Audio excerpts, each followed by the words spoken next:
बिस्मिल्लाहिर्रहमानिर्रहीम। Welcome to Al Madina net cafe. जी तो आज की इस वीडियो में हम आपको बताएंगे कि मिनिस्ट्री ऑफ डिफेंस वजारत दिफा में हुकूमत पाकिस्तान के तहत जो जॉब्स अनाउंस हुई हैं उनकी क्या तफसील है, किस तरह उन पे आपने ऑनलाइन अप्लाई करना है, कौन कौन अप्लाई कर सकता है, क्वालिफ़िकेशन और एज क्या रिक्वायर है। तो अभी हमने ऑफिशियल वेबसाइट ओपन की हुई है जहाँ से ऑनलाइन अप्लाई होगा। तो इससे पहले हम आपको जो है ओरिजिनल ऐड जो है वो दिखाते हैं कि कौन कौन सी जॉब्स हैं, कितनी सीट्स हैं, एज वगैरह क्या रिक्वायर है। ये ओरिजिनल ऐड है, तो इस पे सारी सीट्स वगैरह, उनकी तादाद, एज वगैरह हर चीज़ लिखी हुई है, आप देख सकते हैं। तो वन बाय वन आपको बताने की कोशिश करते हैं। सीट्स काफ़ी सारी हैं इसमें, तकरीबन अगर सीरियल नंबर के लिहाज से देखा जाए तो 40 किस्म की सीट्स हैं, ठीक है ना। सीट्स की तादाद मुख्तलिफ है लेकिन इनकी अकसाम 40 अकसाम हैं, मतलब 40 सीरियल नंबर इनके हैं। तो आपको तफसीलन वन बाय वन अगर बताएं तो टाइम ज़्यादा लग जाएगा। तो आप देख सकते हैं कि किसी में 3 सीट्स हैं, किसी में 1 सीट है, किसी में 2 हैं। तो ज़्यादातर कैंडिडेट्स उसी पर अप्लाई करेंगे जिस पे सीट्स की तादाद ज़्यादा हो, ठीक है ना। तो उसके लिए हमने एक अलहदा से ऐड बना के आपको जो है ना समझाने के लिए बनाया है। तो वो आपको अभी हम दिखाते हैं। ये ऐड हमने कंबाइन करके बनाया है, जो ओरिजिनल ऐड है उसी की तरह का एक हमने ऐड बनाया है जिसकी मदद से आपको आसानी से समझाया जा सके। तो मर्द व ख़वातीन दोनों अप्लाई करने के अहल हैं। ऑल पाकिस्तान अप्लाई करेंगे, ठीक है ना। अप्लाई का तरीका ऑनलाइन होगा और इसकी बैंक फ़ीस भी है। बैंक फ़ीस आपको ऐड पे समझाते हैं। सबसे पहले आपको सीट्स वगैरह बताएं कि कौन कौन सी सीट्स हैं। सीनियर क्लर्क की सीट है, BS13 है इसका, ठीक है ना। 13वां स्केल है, 10 सीट्स हैं। इंटरमीडिएट प्लस MS ऑफिस का कोर्स होना चाहिए। 18 से 30 साल के लिए मतलब 18 से 30 साल तक उम्र होनी चाहिए। सभी सीट्स के लिए 18 से 30 साल तक एज रिक्वायर है। सिर्फ असिस्टेंट डायरेक्टर के लिए 22 से 35 साल तक एज जो है ना वो उन्होंने मांगी है। बकाया एज आपको मैंने पहले बता दी है, ये बार बार नहीं बताऊंगा।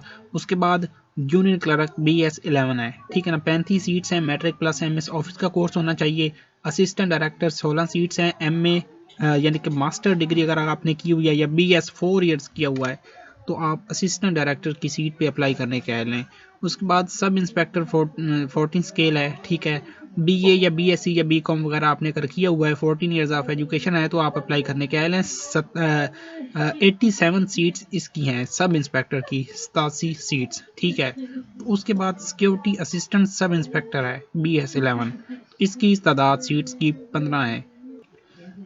तो security assistant sub inspector BS11 है, 15 सीट्स हैं। BA या BSc वगैरह होना चाहिए, ठीक है ना। 14 ईयर्स ऑफ एजुकेशन होना चाहिए। उसके बाद सिक्योरिटी सुपरवाइज़र है, BS9, इसकी 50 सीट्स हैं। इंटरमीडिएट होना चाहिए। इंटरमीडिएट मतलब FA FSc ICS ICOM DAE वगैरह अगर आपने किया तो आप इस पे अप्लाई करने के हैं सिक्योरिटी सुपरवाइज़र पे। तो उसके बाद नीचे ऑपरेटर स्पेशल है, BS9, ठीक है ना। 72 सीट्स हैं इसकी, 72। इसके लिए भी इंटरमीडिएट होनी चाहिए। FA FSc ICS ICOM DCOM, ठीक है ना, DAE वगैरह। तो ये अप्लाई करने का हल होगा जिसके पास ये डिग्रीज हैं। चौकीदार की सीट है, BS1 है इसका, एक स्केल है, 2 सीट्स है। मैट्रिक पास इसके लिए होना चाहिए। उसके बाद ड्राइवर की सीट है, BS4, ठीक है ना। 40 सीट्स हैं। मैट्रिक प्लस LTV लाइसेंस होना चाहिए ड्राइवर के लिए। तो नाइब कासिद है, इसका स्केल 1 है, 51 सीट्स हैं, 51, ठीक है ना। मैट्रिक प्लस मोटरसाइकिल का लाइसेंस होना चाहिए। तो उसके बाद लश्कर है, BS1, 7 सीट्स हैं, प्राइमरी पास होना चाहिए इसके लिए। उसके बाद सेंट्री वर्कर है, BS1, ठीक है ना। 11 सीट्स हैं, प्राइमरी पास होना चाहिए। तो अब आपको बताते हैं कि फ़ी का क्या सीन है, किस तरह फ़ी होगी। तो फ़ी जो है ना वो BS1 से लेकर BS6 तक की 800 फीस होगी। BS9 से BS जो है ना 13, ठीक है ना। BS9 से BS13 तक की फ़ीस जो है वो 1600 होगी। BS13 से BS18 तक की फ़ीस 2500 होगी। और जो है BS14 से लेकर BS14 से लेकर BS16 तक की फ़ीस 2000 होगी, ठीक है ना। अब ये मैंने आपको जो BS7 पढ़ के सुनाई है ना, आपने जिस सीट पे अप्लाई करना है उसका पहले आपने डिसाइड करना है। उसके बाद आपने देखना है कि किस BS में आपका क्राइटेरिया, किस फीस में आपका क्राइटेरिया आ रहा है। तो ये अपना पहले डिसाइड कर लेना है। उसके बाद आपने सिंपली गूगल क्रोम को ओपन करना है। अगर आप मोबाइल यूज़र हैं फिर भी आपने गूगल क्रोम को ओपन करके सर्च बार में सिंपली आपने recruitment.com.pk लिख के सर्च करना है तो ऑटोमेटिकली सबसे पहले आपके सामने ये वेबसाइट ओपन होके आ जाएगी, ठीक है ना। तो इसके सामने या आपके बटन बने हुए देख सकते हैं जिसपे click here to online apply ये है। उसके बाद नेक्स्ट ऑप्शन एडवर्टाइजमेंट का है। अगर आप एडवर्टाइजमेंट देखना चाहते हैं या डाउनलोड करना चाहते हैं तो आप यहाँ से कर लेंगे। ऑनलाइन अप्लाई करने के लिए आपने simply click here to apply पे क्लिक करना है, ठीक है ना। जैसे ही आपने इस पे क्लिक करना है आपके सामने इस तरह की विंडो ओपन हो जाएगी। आपने सबसे पहले इस वेबसाइट पे अपना अकाउंट बनाना होता है, उसके बाद आपने लॉगिन करना होता है। अकाउंट बनाने के लिए आपने सिंपली यहाँ पे अपना CNIC नंबर लिखना है, 33402 हमारे केस में है। उसके बाद जितने भी डिजिट्स हैं एंड वाला एक छोड़ के वो इस बॉक्स में लिख देने हैं, एंड वाला इसमें लिख देना है, ठीक है ना।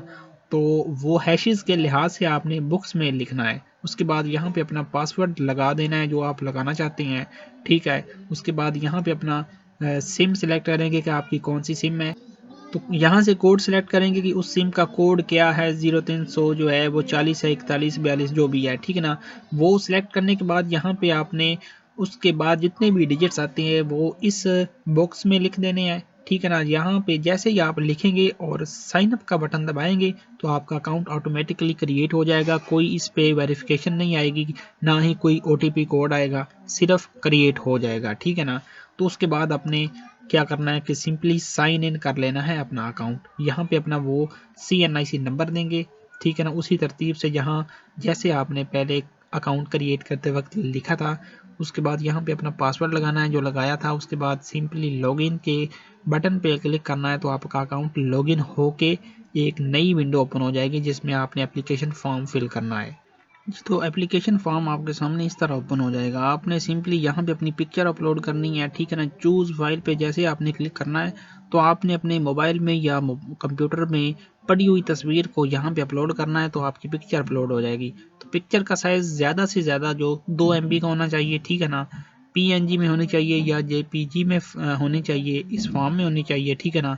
ये पिक्चर आपने अपलोड कर लेनी है। उसके बाद स्क्रॉल डाउन करना है, यहाँ पे आपने टेस्ट सेंटर अपना सेलेक्ट करना है फर्स्ट प्रायोरिटी में। तो पहली तरजीह में जो आपका टेस्ट सेंटर है वो जो आप रखना चाहें वो रख सकते हैं, ठीक है ना। उसके बाद यहाँ पे सेकंड प्रायोरिटी देनी है तो वो आप अपने हिसाब से दे दें जो आपका नज़दीकी इलाका बन रहा है। यहाँ पे डेट ऑफ बर्थ आपने सेलेक्ट करनी है, जो भी आपकी डेट ऑफ बर्थ है, ठीक है ना। तो हम आपको समझाने के लिए अप्लाई कर रहे हैं, किसी का नहीं कर रहे, ठीक है। यहाँ पे अपना नेम लिखना है, ठीक है ना। नेम लिखना है, उसके बाद यहाँ पे अपना फादर का नेम लिख देना है। यहाँ पे अपना सिंफ ऐड करना है, जेंडर मेल है या फीमेल है। उसके बाद रिलीजन आपने यहाँ से सिलेक्ट करना है कि मुस्लिम है या नॉन मुस्लिम है। उसके बाद अपना प्रोविंस इधर से सिलेक्ट करना है, अपना सूबा। उसके बाद अपना ज़िला जो है जिसका आपका डोमिसाइल बना हुआ है वो आपने इधर से सिलेक्ट करना है, ठीक है ना। थोड़ा सा लोड होने के बाद आपके सामने एक लिस्ट ओपन हो जाएगी, यहाँ पे अपना सिलेक्ट कर लेंगे। उसके बाद यहाँ पे अपना करंट एड्रेस लिखेंगे जहाँ अभी आप रह रहे हैं। उसके बाद परमानेंट एड्रेस यहाँ इस बॉक्स में लिख देंगे, ठीक है ना। ये करने के बाद यहाँ पे अपना ईमेल लिख देनी है, आपकी जो ईमेल है, ठीक है। उसके बाद जब आप लिख देंगे तो स्क्रॉल डाउन करेंगे, यहाँ पे अपना जो है मैरिटल स्टेटस देखेंगे, आप मैरिड हैं या अनमैरिड हैं। आपकी ज़बानें जो आप बोल सकते हैं वो यहाँ पे आप सेलेक्ट कर लेंगे कि उर्दू बोल सकते हैं, पंजाबी बोल सकते हैं, जो भी मज़ीद बोल सकते हैं इस लिस्ट में, ठीक है ना। कास्ट अपनी अपनी ज़ात जो है वो इधर लिख देंगे कि आप किस ज़ात से बिलोंग करते हैं। सेक्ट अपना लिखेंगे कि आपका सेक्ट कौन सा है, मतलब मसलक कौन सा है आपका। उसके बाद थोड़ा सा स्क्रॉल डाउन करना है तो यहाँ पे अपना सिलेक्ट करना है कि आप डिसेबल हैं या नहीं, ठीक है ना। तो उस लिहाज से अपना सिलेक्ट कर लेंगे। उसके बाद यहाँ पे अपना एज रिलैक्सेशन करनी है। अगर आप एज रिलैक्सेशन मांगते हैं, मतलब अगर आप इस कैटेगरी से किसी भी में बिलोंग करते हैं तो आप उसको सिलेक्ट कर लेंगे, ठीक है ना। आप सिर्फ रिटायर्ड जो है ना मसला अफवाज के अहलकारों के लिए ये है, ठीक है ना। तो उसके बाद फिर अगर आप इस क्राइटेरिया में फॉल नहीं कर रहे तो स्क्रॉल डाउन करेंगे। सिंपली यहाँ पे आपने अपनी क्वालिफ़िकेशन ऐड करनी है, मैट्रिक से अब जितनी भी क्वालिफ़िकेशन आपकी है यहाँ पे आपने मैट्रिक की ऐड करनी है, ठीक है ना। यहाँ पे मेजर सब्जेक्ट्स लिखने हैं कि साइंस के साथ आपने की है या आर्ट्स के साथ। तो यहाँ पे अपना पासिंग ईयर सेलेक्ट करना है कि आपने किस सन में मैट्रिक पास की है, ठीक है ना। उसके बाद यहाँ पे अपना ऑब्टेन्ड मार्क्स करने हैं। उसके बाद टोटल मार्क्स इस बॉक्स में करने हैं। उसके बाद अपना बोर्ड इधर लिख देना है, जिस बोर्ड से आपने की है पास। यहाँ पे ग्रेड या डिवीजन आपने इधर दे देनी है। तो ये आपकी मैट्रिक की क्वालिफिकेशन आपने ऐड कर दी है। उसके बाद आपने इंटरमीडिएट की इसी तरह करनी है, ठीक है ना। उसके बाद बैचलर की इसी तरह करनी है। बैचलर मास्टर जो है यानी कि आपकी जो 16 साल तलीम है वो इधर ऐड करनी है आपने। उसके बाद MSc, MPhil, PhD, other certificates वगैरह। अदर सर्टिफिकेट्स में कोई सी डिग्री आ सकती है जो आपने कोई डिप्लोमा वगैरह किया हो ना, अपनी क्वालिफिकेशन से हट के प्रोफेशनल क्वालिफिकेशन में, वो इधर आ जाना है, ठीक है ना। जब ये भी आप ऐड कर लेंगे उसके बाद नीचे आपने एक्सपीरियंस ऐड करना है, जो भी आपका एक्सपीरियंस है तो वो आपने यहाँ पे डेजिग्नेशन देनी है। फिर यहाँ पे नेम ऑफ ऑर्गेनाइजेशन लिखना है, ऑर्गेनाइजेशन टाइप लिखनी है, प्राइवेट है, सेमी गवर्नमेंट है, ये गवर्नमेंट है। यहाँ फ्राम से टू डेट यानी कि जिस डेट से लेकर आपने जिस डेट तक एक्सपीरियंस आपका है वो आपने इधर ऐड करना है। तो जितने भी एक्सपीरियंस है वो ऐड करने के बाद आपने सिंपली नीचे आ जाना है, ठीक है। तो यहाँ पे आपने are you government employee are and employing through proper channel, अगर आप अभी गवर्नमेंट के एम्प्लॉय हैं तो आप अपने प्रॉपर चैनल के जरिए अप्लाई कर रहे हैं या नहीं, ठीक है ना, वो आपने अपने हिसाब से करना है इधर। अगर आप गवर्नमेंट के एम्प्लॉय नहीं है तो इसे नहीं छेड़ना आपने। उसके बाद एंटर यूर ट्रैवल अब्रॉड। तो enter your travel abroad history में अगर आपने कहीं भी मुल्क से बाहर गए हैं या विजिट के लिए या किसी भी सिलसिले में, तो वो आप इधर से डिटेल अपनी लिख देंगे। अगर नहीं गए तो नॉट एप्लीकेबल लिख देंगे, ठीक है ना।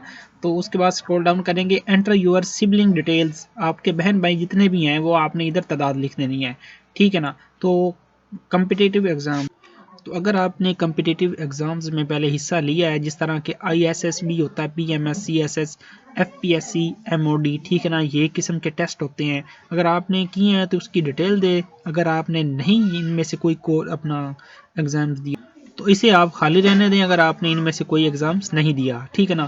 तो ये जब आपने सारी इन्फॉर्मेशन ऊपर से पुट कर देनी है तो सिंपली सेव एप्लीकेशन के बटन पे आपने क्लिक कर देना है, तो आपकी ये एप्लीकेशन सेव हो जाएगी। और पहले आपने सही तरह मेक श्योर करना है कि जितनी भी डिटेल आपने दी है वो ठीक तरीके से होनी चाहिए।